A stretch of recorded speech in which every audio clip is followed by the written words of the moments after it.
Hi, my name is Landon Griffith, and for my social media marketing final presentation, I will be walking us through the cautionary tale of Microsoft's social media campaign featuring Tay, the automated intelligence chatbot. First, a bit of background on Microsoft and how it got to the Tay campaign. Microsoft is a technology company that was founded in April of 1975 and in the 1990s became the most valuable company in the country and the world if we ignore state-sponsored companies. Since then, things have gone down, then back up, with Microsoft currently the third most valuable American company, after Apple and Amazon.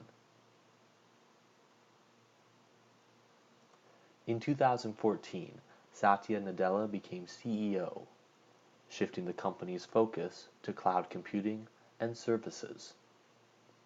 Machine learning and artificial intelligence were making rapid progress, and Microsoft decided to harness that to be essentially the first company to introduce an automated intelligence chatbot to the mainstream American market.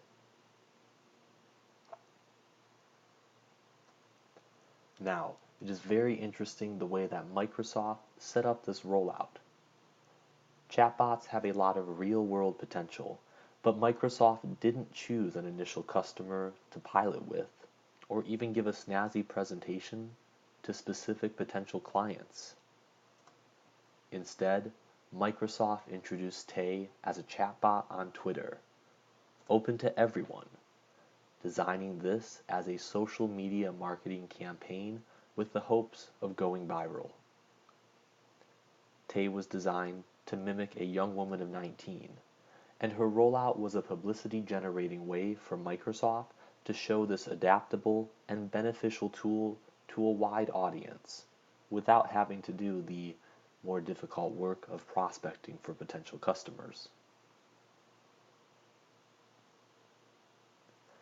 Then things quickly went south. Within hours, Microsoft staffers were frantically deleting tweets that Tay was sending from her authorized account.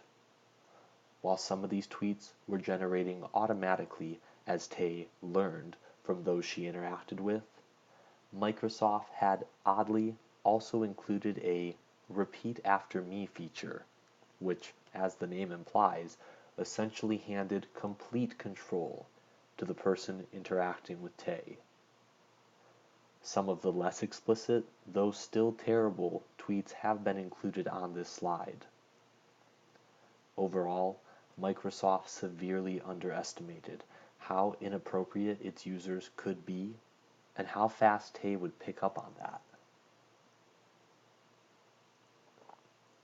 This is a bit surprising because viral internet fame, especially for corporate entities, almost always comes with side effects. Walmart sponsored a Pitbull concert, which was voted to rural Alaska. They kept their promise. Meanwhile, Mountain Dew's top winning name for a new flavor by a landslide was Hitler Did Nothing Wrong. Fortunately, parent company PepsiCo did not allow that one to proceed. The point being is, asking anonymous, third-party actors to be involved with a marketing campaign to attract attention is exposing yourself to risk. In Microsoft's case, they were a prominent news story in late March of 2016, associated with all sorts of things that make corporate America shudder. Their product was literally supporting Nazis, bashing feminists, and making political comments that were actually probably quite accurate for a 19-year-old. Microsoft's name was associated with all of it, repeatedly, in the nightly news, in mainstream newspaper articles, and, of course, in the technology industry publications as well. Despite the widespread coverage, the reaction was, overall, relatively muted. Microsoft quickly removed Tay. She was inaccessible to the public within 24 hours, and they issued an apology emphasizing that what Tay was saying did not endorse Microsoft's positions or views in any way.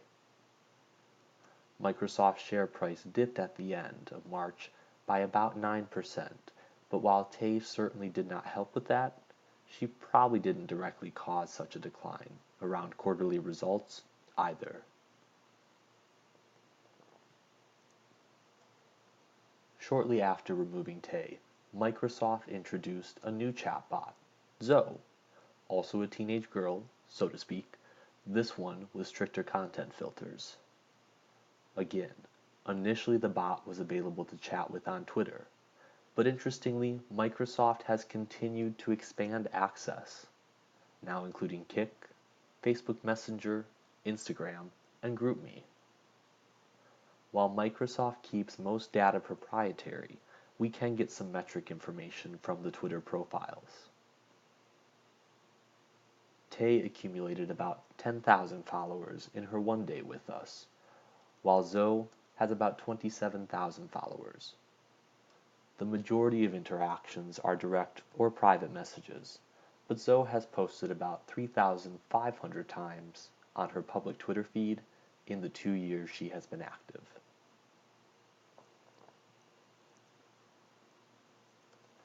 Given that Microsoft has continued this campaign for over 2 years, with Zoe not causing much controversy, I believe they consider it a success. And to a point, so do I. Certainly, without a doubt, some things did go wrong early on. However, Microsoft introduced Americans to chatbots, a concept that was not familiar before then in this country.